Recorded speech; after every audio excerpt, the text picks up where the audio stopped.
30장 25절에서 43절 말씀을 봅니다. 창세기 30장에는 중요한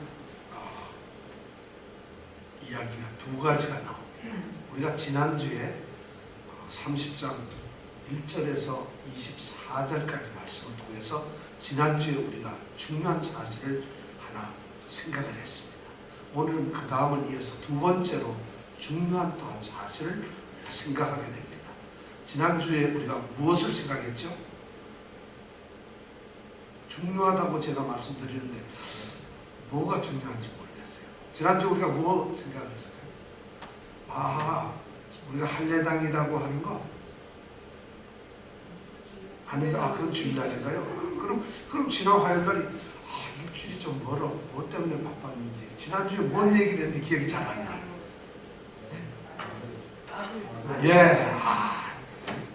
이 아들 우리가 지난주에 생각했던 것은 야곱이 생육이라고 하는 축복을 받게 되는 겁니다. 28장 3절에 보면은 이삭이 야곱을 외삼촌이 살고 있는 하란으로 보냅니다. 말이 보내는 것이 쫓아보내는 겁니다. 왜냐하면 에서 형이 화가 나서 죽이려고 하니까 도망을 시키는 거죠. 근데 도망가는 그 아들 야곱을 향해서 이 이삭이 기도를 합니다. 축복을 하는데 그 축복의 내용의 중요한 두 가지가 뭐냐면 너는 그 땅에 가서 생육하고 번성하라는 거죠. 바로 생육은 자손의 축복을 받아라. 번성은 물질의 축복을 받아라. 이 두 가지를 축복하는 거예요. 근데 지난주에 우리는 이 생육의 축복을 받는 모습을 보았습니다. 도망을 가는 명분이 뭔가 하면은 죽을까봐 도망가는 게 아니고 뭐죠? 장가 가려고, 결혼하려고 지금 보내는 것처럼 하는 거예요. 그러니까 결혼하게 되면은 자식을 낳게 되고 생육하게 되죠. 그래서 생육의 축복이 바로 지난번에 기록이 됐어요. 7년 동안에 자식이 몇 명이 태어났다고요? 10명은 2명 태어날 때는 안 들었다는 얘기야. 그리고 10명만 들었다. 몇 명이 태어났다고요? 아들이? 딸이? 그래서 12명이에요. 그죠? 우리가 그렇게 생각했죠. 그죠? 아내는 몇 명이죠? 공식적 아내가 2명. 그냥 비공식적 아내가 2명. 그래서 합이 그 넷으로부터 자식이 몇 명? 12명. 자, 그 중에서 애를 제일 많이 낳은 아내는 누구라고요? 레아. 몇 명? 예. 이거 어떻게 이런 걸 다 외웠을까요? 그러면 가장 사랑했던 이 라헬에게서 난 애는 몇 명? 지금 1명이에요. 아직까지 1명은 태어나지 않았어요. 1명. 자, 그러면 이제 그리고 여종을 통해서 각각 몇 명씩 낳았죠? 네? 2명씩입니다. 네, 그렇죠. 그런데 이 라헬의 여종인 빌하라고 하는 여종이 2명을 낳았죠. 근데 다 이 사람들이 여종의 아들 2명에서 4명, 그 다음에 아내 2명에서 이 6명하고 2명, 그거 다 합쳐서 12명이 뭐가 됐다고요? 나중에 이스라엘 민족의 12지파가 되는 거죠. 종의 아들이나 아내의 아들이나 동등한 조상이 됩니다. 이것이 바로 하나님의 뜻이에요. 하나님은 모든 인간을 어떻게 만드셨다? 똑같이 만들어 놓으셨는데 인간들의 제도가 종도 생기고 처도 생기고 또 뭐가 생겨요? 첩도 생기고 또 애인도 생기고 그런가요? 이런 게 있는 거지. 인간에게는 그런 제도가 있는데 하나님은 모두가 동등해요. 인간이 잘못한 거죠. 그래서 12를 낳는데, 자, 이 12명 이름 한번 우리 해볼까요? 자, 제일 첫 아들 이름이 뭐죠? 루벤. 루벤은 우리가 그래도 좀 알 수가 있어요. 두 번째는 시므온. 여기까지는 그래도 반은 다. 세 번째 레위. 이쯤 되면 이제 한두 명 남습니다. 네 번째 유다. 딱 2명 남았어요. 자, 5번째 네, 당. 그 다음에 납달리. 그 다음에 갓. 그 다음에 아셀. 그 다음에 이사갈. 그 다음에 스불론. 그 다음에 요셉. 네, 이렇게 낳았죠. 맞습니다. 자, 이렇게 이제 11명 낳고 35장에 가면 가나안 땅으로 돌아오는 길에서 버스 안에서 낳았는데 길에서 애를 낳고 이 라헬은 죽습니다. 애를 낳는 중에 죽습니다. 이 사랑하는 아내가. 그래서 12명이 되죠. 그게 베냐민이 되는 거죠. 자, 그런데 우리가 지난주에 곰곰이 생각해 봤는데 생육의 축복을 하나님이 주셔가지고 7년 동안은 아내를 얻기 위해서, 아내가 없으니까 얻기 위해서 무임 노동을 했죠. 7년 동안. 그런데 결혼을 했을 때 자기가 사랑하는 라헬이 아니라 레아를 얻게 됐고, 그래서 사랑하는 라헬을 얻기 위해서 다시 7년을 무료봉사하죠. 그 무료봉사는 7년 동안에 두 여인과 두 여종을 통해서 몇 명이 태어났다? 12명이 태어난 거예요. 그럼 7년 동안에 어떻게 12명이 태어날까? 아버지는 한 명인데 엄마는 4명이니까 그게 가능하죠. 그러니까 동시에 이쪽 저쪽에서 애를 가질 때도 아마 있었을 것 같아요. 자, 그렇다면 우리가 이 생육의 축복을 지금 누가 받았나요? 야곱이 받았죠. 생육하고 번성하라는 생육의 축복을 받았는데, 생육의 축복을 받은 이 야곱이 한 일이 뭘까요? 네? 야곱이 뭘 했어? 지금 생육의 축복, 아들 이렇게 많이 낳느라고 야곱이 했던 일은 뭐예요? 아내들 둘은 하다못해 시기 질투라도 하고 경쟁이라도 했는데, 이 야곱이 한 일은 뭘까요?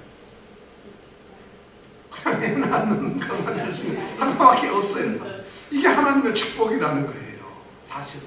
그런데 실제로 그런가?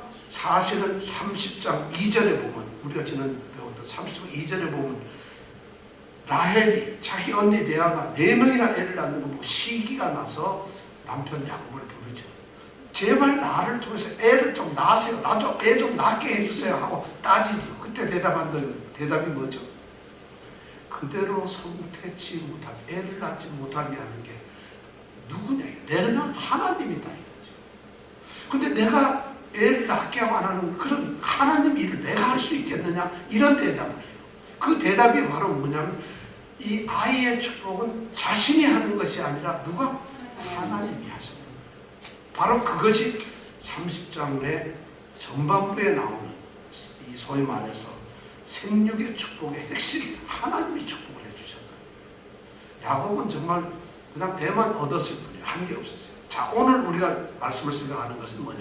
이제 번성의 축복, 생육하고 번성하라는, 이제 어떻게 물질의 복을 받았느냐, 어떻게 돈을 벌었느냐, 어떻게 양들, 소떼들, 짐승떼들과 종과 그 다음에 이 많은 것들 재산이 거부가 될 수 있었느냐 하는 이야기가 오늘 말씀입니다.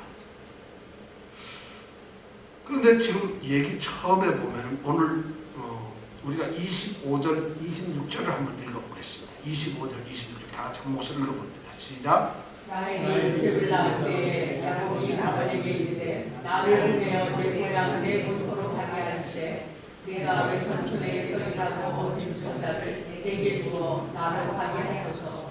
내가 전토께 한 일을 외삼촌이 아시나이다. 네, 지금 때가 어느 때인가 하면 사랑하는 라헬이 요셉을 낳았어요.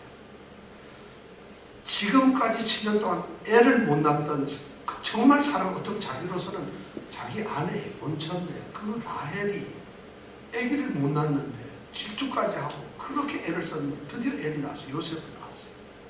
사실 요셉을 낳고 나서 창세기 나중에 보면은 야곱이 요셉만 사랑해요. 제일 사랑해요. 그 요셉만 왜냐하면 라헬을 사랑했기 때문에. 자기가 사랑하는 아내가 낳은 애를 사랑할 수밖에 없잖아요. 이 편애가 나중에 가정에 파탄을 가져오게 되고, 요셉은 그래서 애국으로 쫓겨나고 종으로 팔려가서 그 죽음의 위협까지도 가게 되는 거예요. 창세기 역사가 그렇습니다. 혼자만 사랑을 안 받아서는 그런 문제가 없는데, 그러니까 이 라헬이 요셉을 낳게 되니까 드디어 자기 가정의 생육의 축복이 이루어졌다. 누구든지 다 애를 낳았다는 것이죠.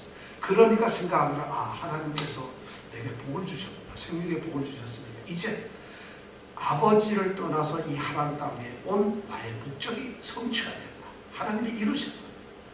아내도 얻었죠. 생육의 축복도 얻었죠. 그러니까 내 자손 씨의 축복을 얻었으니까 이제는 어떻게 해야 되나? 고향으로 돌아가야 되겠고.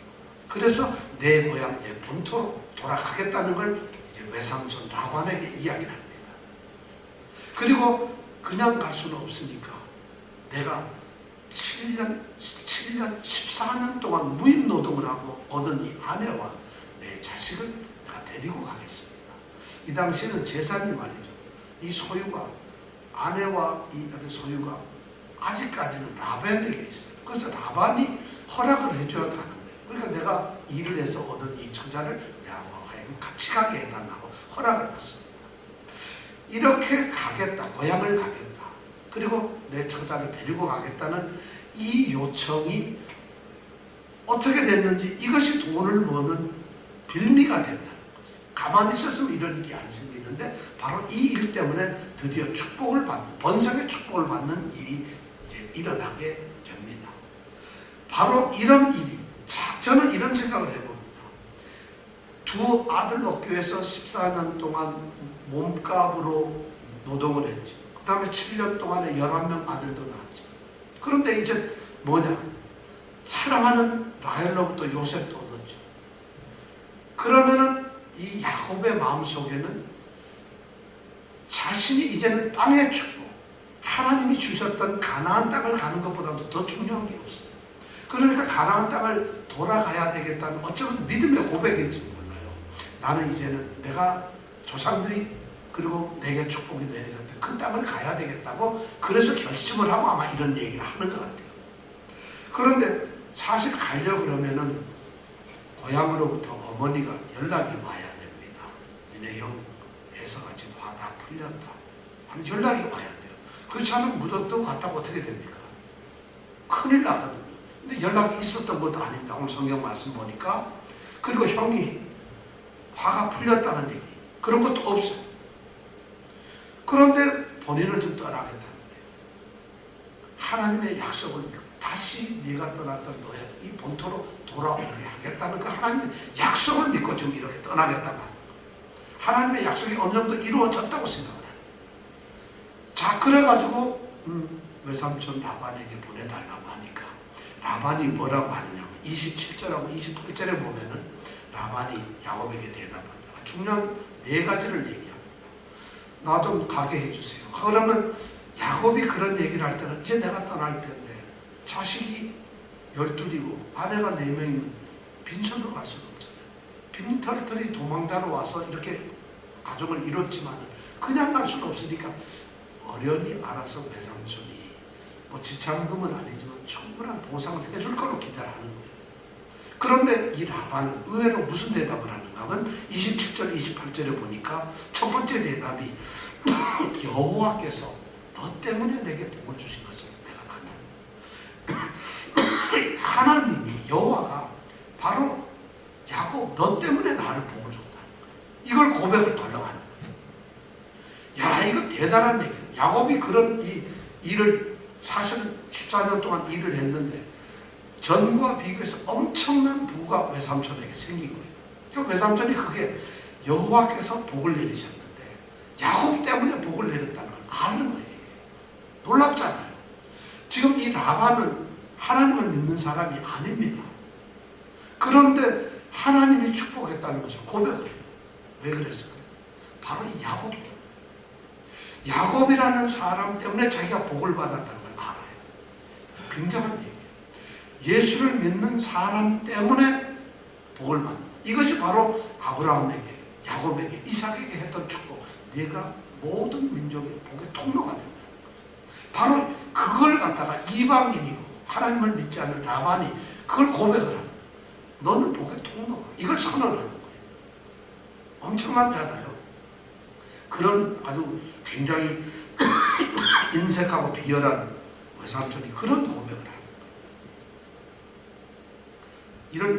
저는 이 말씀을 딱 읽을 때 깜짝 놀랐어요. 아, 정말 복의 통로가 되기 위한 우리 예수 믿는 사람들이 이 세상에서 어떻게 살아야 하는가. 우리를 보고 나는 당신 때문에 복을 받았어요. 아유, 손님께서 우리 식당에 올 때마다 손님이 참 더 많아지는 것 같아요. 손님이 우리 가게 오니까 말이죠. 우리 가게 손님들이 더 늘어나요. 아, 손님이 나하고 이렇게 있으니까 사람들이 우리한테 굉장히 친절해요.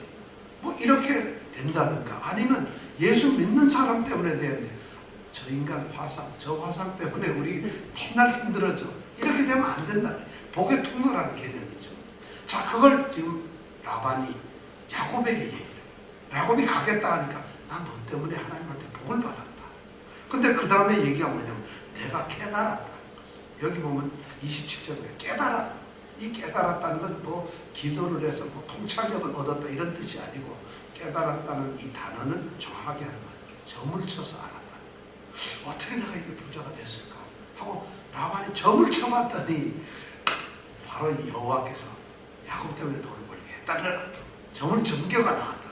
그럼 라반은 하나님을 믿나요? 뭐냐? 아니잖아요. 바로 라반이 이런 사람이에요. 그런데 어떻든 하나님은 그렇게 알게 하셨어요. 그리고 세 번째 라반이 야곱에게 한 얘기예요. 그러니까 내가 네가 돈 벌어다 주는 돈 복덩어리인데 어떻게 보내겠어? 머물러라. 너 있어라. 너 가는 순간 난 손해라는 거야. 막 붙잡는 거야. 그러면서 네 번째 뭐냐? 내 달라는 대로 품삯을 나한테 주겠다. 네가 달라는 대로 이제 품삯을 줄 테니까 소위 임금을 줄 테니까 그대로 있어라. 붙잡아 두려고 지금 막 사정을 하는 거야. 사실은 이렇게 하면 안 되죠. 그래, 네가 14년 동안 고생을 했다.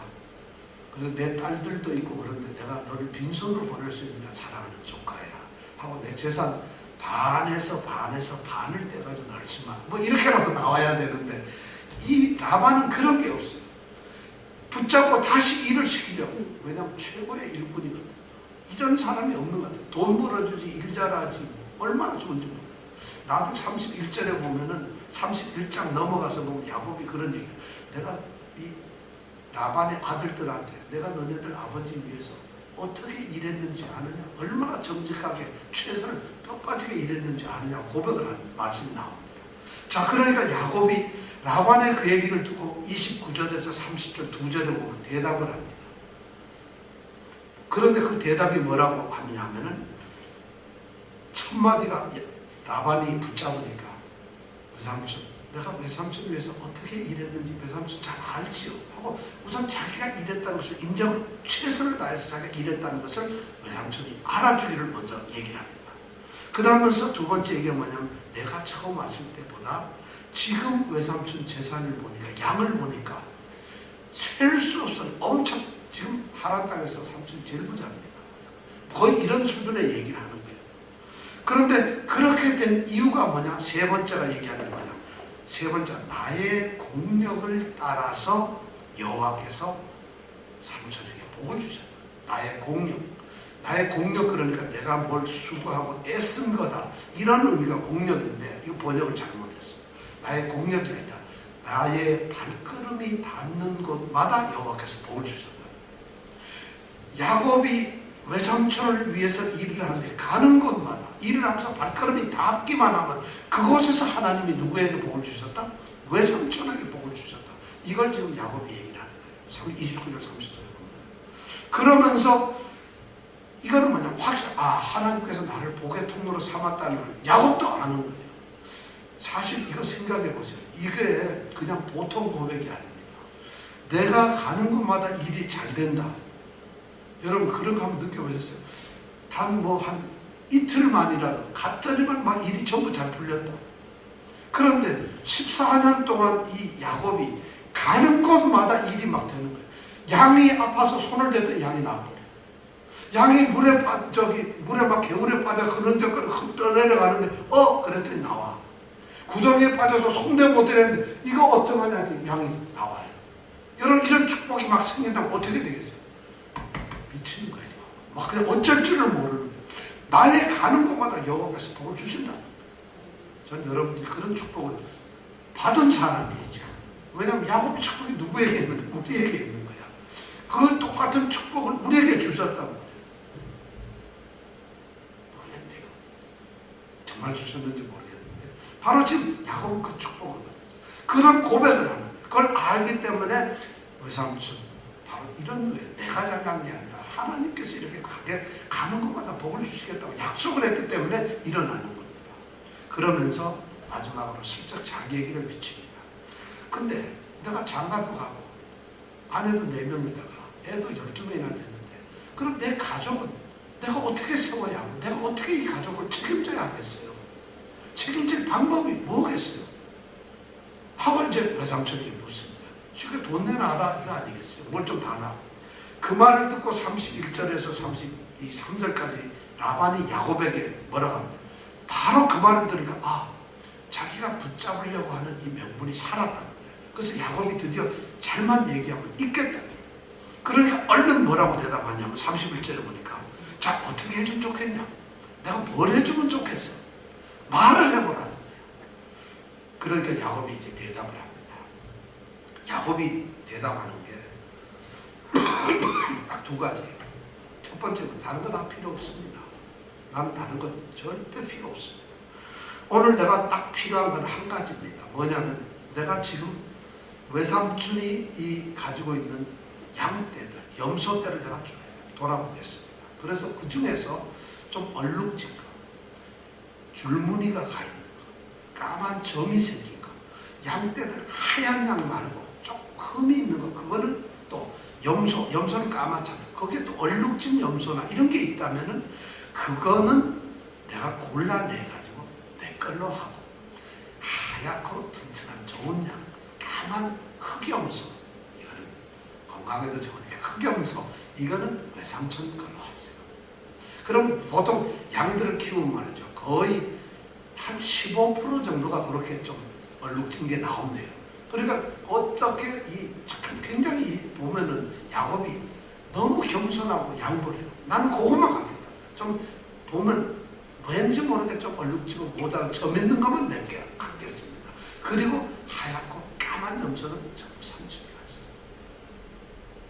그러면서 또 2번째 얘기는 뭐냐면 그렇게 골라놓고 내가 딱 삼촌 보고 검사를 받을게요.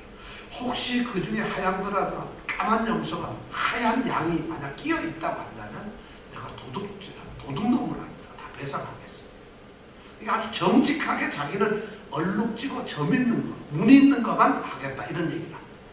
요것만 내 걸로 하겠습니다. 이 라반이 그런 얘기를 딱 들으면 어떤 생각이 들었겠어요? 속으로는 아마 막 회제를 무슨 얘기예요? 갑자기 이 엉뚱한 얘기예요. 어떻게 보면 야곱의 이 제안은 바보예요, 바보. 자기 일한 거 있고 하나님 삼촌도 너 때문에 내가 부자 됐다 그러지. 자기도 그렇다 그러면 삼촌 눈 딱 감고 반만 주세요. 그냥 이렇게 해서 숫자 셀 수 없으니까 반 세가 조금 더 드릴 테니까 그냥 반만 이렇게 해도 될 거 아니겠어요. 그래도 이 거래 흥정이라는 게 그래야 되는 건데 이 야곱은 우리가 야곱은 어때요? 속이는 자예요. 얼마나 비열하고 잡잡해요. 야곱이 절대 그런 사람이 아니에요. 저는 야곱은 그런 사람이 아니라는 것을 이 성경을 보면 또 알 수가 있을 것 같아요. 하여튼 보자. 대체로 양은 흰색이고 염소는 까만색인데 그러면 얼룩지고 점진 거는 무늬된 건 너무 작은 숫자인데 그걸 달라고 하는 거예요. 그거를. 왜 이런 제안을 할까요? 야곱이 왜 이런 안 보내줄까? 여러분 왜 이런 제안을 할 것 같아요? 여러분 생각에 14년 일했는데 그런데 자기 딸도 아내로 왔는데 그런데 가는데 이런 제안 한다면 여러분 이해가 되질 않아요? 그렇죠? 이게 믿는 사람의 모습인가요? 예수를 믿는 사람은 거래할 때 이렇게 일방적으로 손해보는 거, 사과 썩은 것만 좀 주세요. 이러고 사가야 되는 거? 수박 있잖아요. 고른 것만 저 가져갈게요. 이래야 됩니까? 생선가게 갔더니 이거 눈이 아주 완전히 한물 같네. 이것만 내가 제가 가져갈게요. 이래야 되냐? 지금 야곱이 하는 제안은 그겁니다. 그런 양하고 그런 염소만 가져가겠다는 거예요. 왜 이렇게 무모하고 어리석은 제안을 할까요? 저는 여기서 야곱의 또 위대한 그 믿음을 봅니다. 야곱은 지금 14년 동안 자기와 함께 하셨던 하나님을 봐요. 외삼촌이 형편없이 그렇게 살던 사람인데 자기가 일을 했더니 하나님께서 그렇게 동방 제일의 갑부로 만들어 주셨다. 그걸 14년 동안 야곱은 양을 키우면서 염소를 키우면서 눈으로 직접 체험했던 거예요. 자기가 무슨 세상에 양 키우는 특별한 기술이 있는 것도 아니잖아요. 그런데 자기가 이렇게 14년 동안 하나님이 손길이 닿는 것을 보고 나니까 하나님은 내게 약속한 걸 그대로 이루시는구나.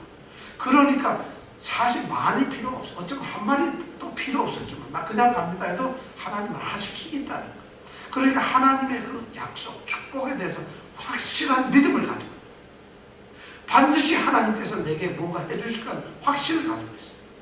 어쩌면 아무 얘기할 필요도 없는 걸 지금 하고 있다는 거죠. 저는 그렇게 생각을 합니다. 근데 다른 성경의 많은 주석 전부 다 그거 보면은 그렇게 얘기를 하는 게 아니라 야곱이 혹시 외삼촌이 안 줄까봐 미리 꼬리 한번 딱 내리고 요거라도 좀 얻어가면 어떨까 이렇게 얘기를 해요. 전혀 해석이 반대예요. 확신 때문에 그렇게 합니다. 자, 그 얘기를 딱 듣고 난 라반의 기분이 어떻겠어요? 여러분 생각 같으면 제가 뭐 좋겠어요? 아니면 당황하겠어요? 이럴 때 황당한 거예요. 지금 이렇게 좋은 일꾼이 남는 것도 힘든데 느닷없이 제안하는 게 그런 것만 가져가겠다. 그러니까 이 라반의 대답이 뭔지 아세요? Why not? 이렇게 나가는 거예요. 얼마나 이렇게 좋은 일이 어디 있어요? 그러니까 바로 뭐라고 얘기냐? 거부할 이유가 없으니까 너무 황제니까 그래 네 말대로 하자 이렇게 합니다. 그리고는 그대로 받아들입니다. 그럼 속으로는 막 쾌감을 좀 이제는 야곱을 붙잡을 수도 있게 됐고 어떻게 보면은 정말 헐값을 주고서 아주 싼 임금을 주고서 최고의 기술자, 최고의 일꾼을 잡을 수 있다는 이 기분 때문에 너무 좋아가지고 오케이 합니다. 그리고 나서 둘이 계약이 끝났어요. 이제 그래서 야곱은 얼룩지고 점있는 줄무늬 이런 양과 그 다음에 그런 염소를 얻기 위해서 이제 일꾼으로 남기로 합의를 했습니다. 그리고 헤어졌어요.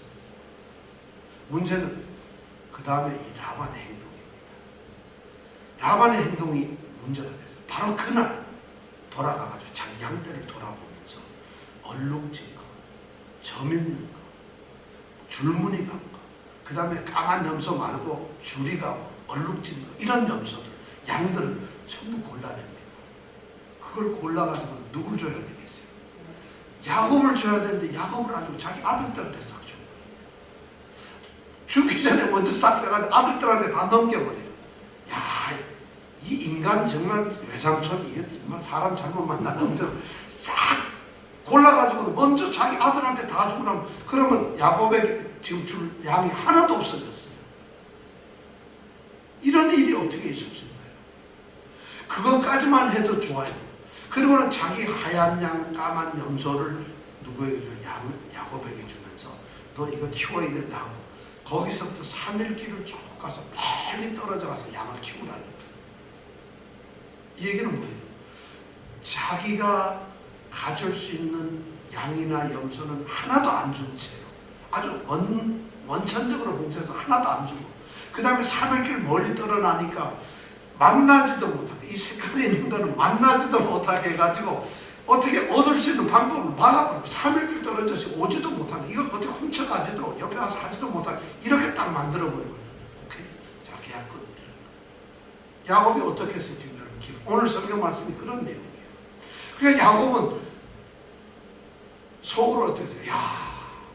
이거 무슨 아롱지고 알록달록하고 줄무늬 점 있는 거 하나 했더니 하나도 없고 하얀 양들만 그리고 까만 염소만 자기가 키우는 거.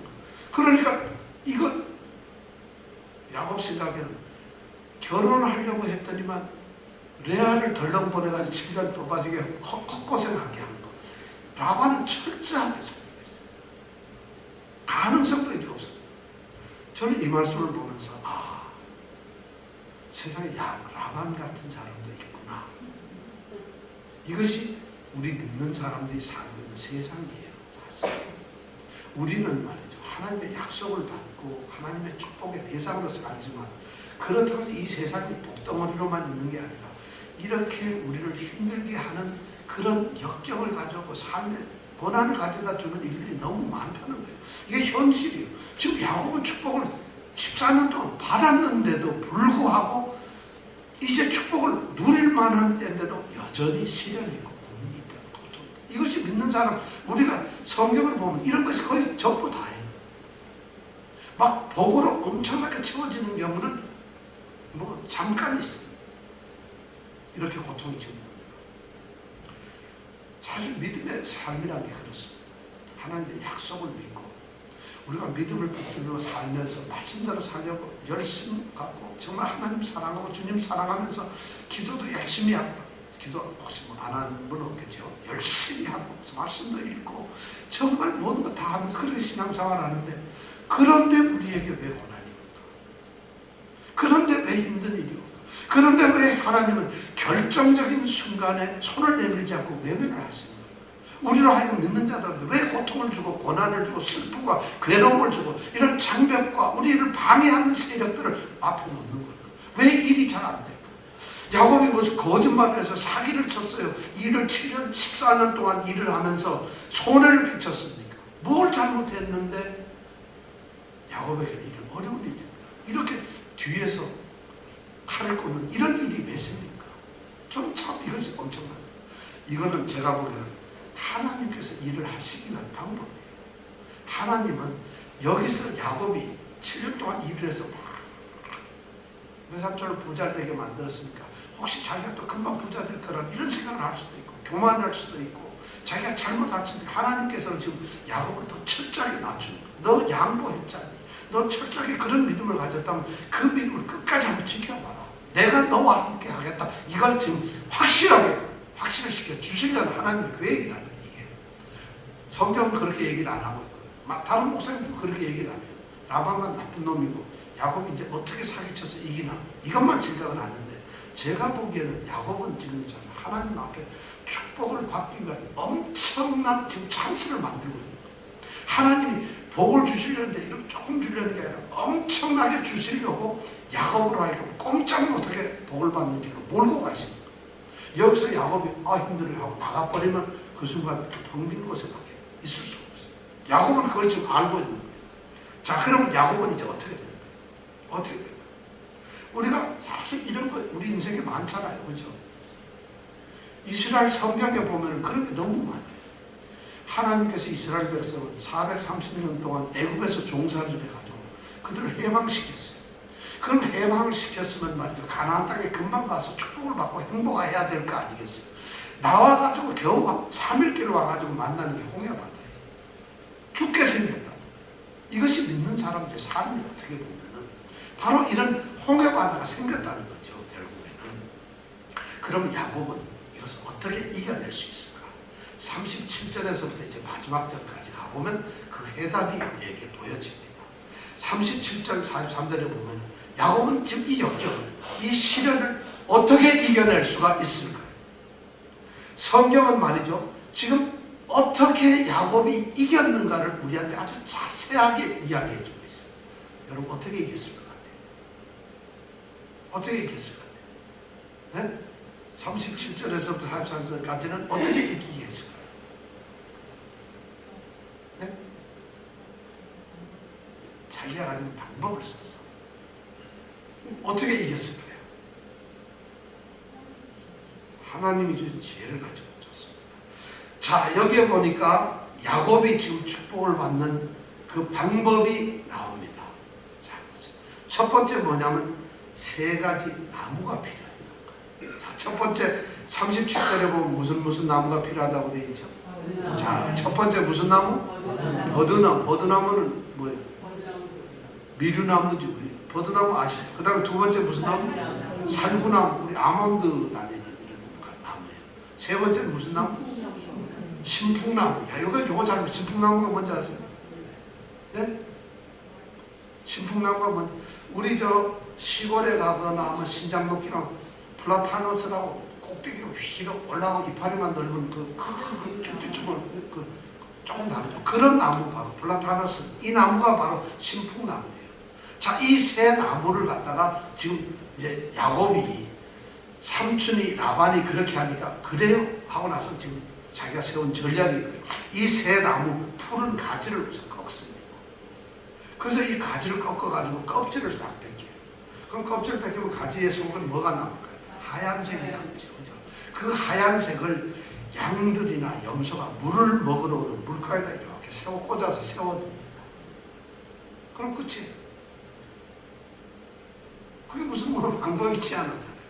그렇게 되면은 성경에 보니까 어떻게 되냐, 물을 마시러 물가에 왔던 양들이나 염소가 그 물가에 세워두게 되면 그 세워둔 그 앞에서 새끼를 베게 되는 거예요. 그렇게 되면 새끼를 낳았을 때는 얼룩진 거, 알록달록한 거, 그 다음에 점 있는 새끼들만 자꾸 낳게 된다는 거예요. 왜 그럴까? 그러니까 이제 성경학자들이나 과학자들이 그걸 연구하기 시작합니다. 왜 그럴까? 하얀 가지를 세웠는데 해가 쨍쨍 쬐는 이 이스라엘 땅에 더운 햇볕이 이렇게 쫙 비치는데 하얀 양이 있으니까 그림자가 져서 거기에 줄이 간다. 아니 뭐 그렇게 해석을 하는 사람이 있어요. 뭐 하여튼 성경, 근데 그게 과학적으로 뭐 맞는지 틀린지 하여튼 속설이 그래요.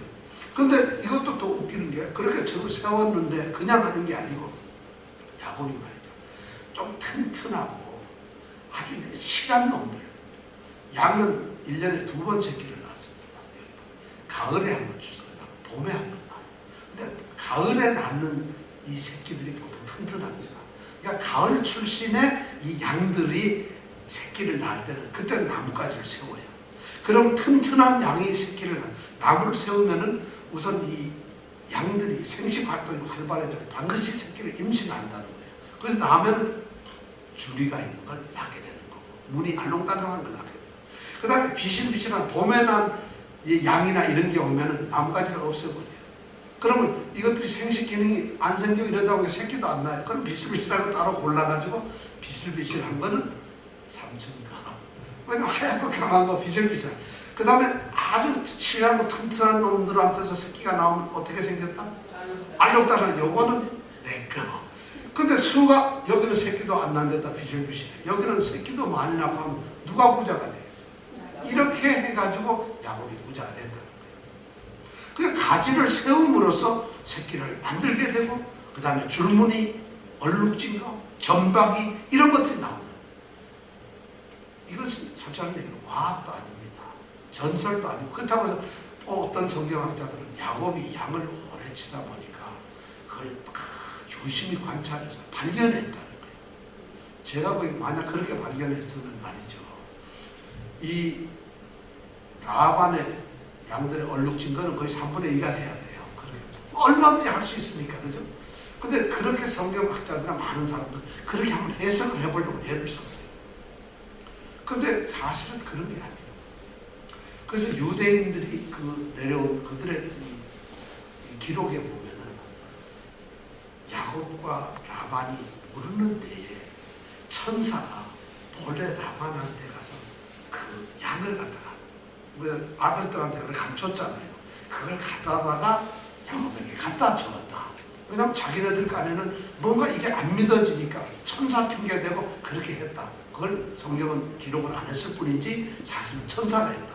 이렇게 또 유대인들은 자기네들 해석을 합니다. 유대 라피들은. 그것도 아니에요.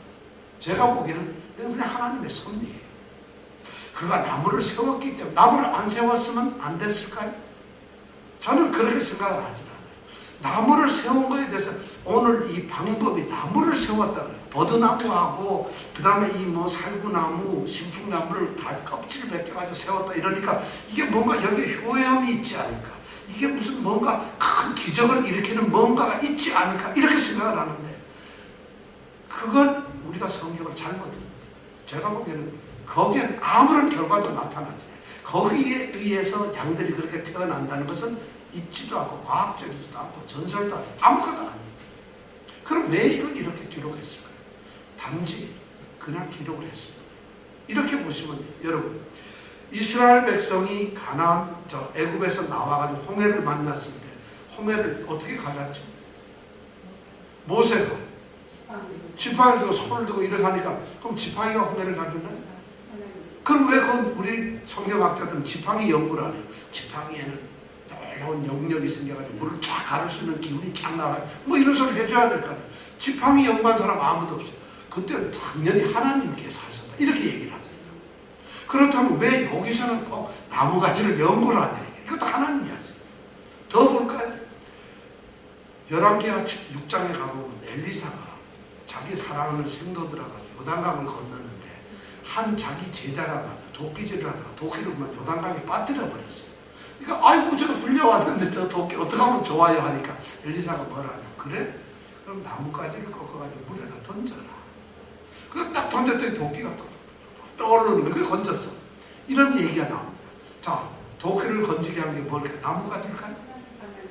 그런데 왜 거기서 나뭇가지 연구를 안 하냐고. 나뭇가지가 들어가면 이게 물의 부력에 의해서 물이 내려가고 도끼가 뜨는가?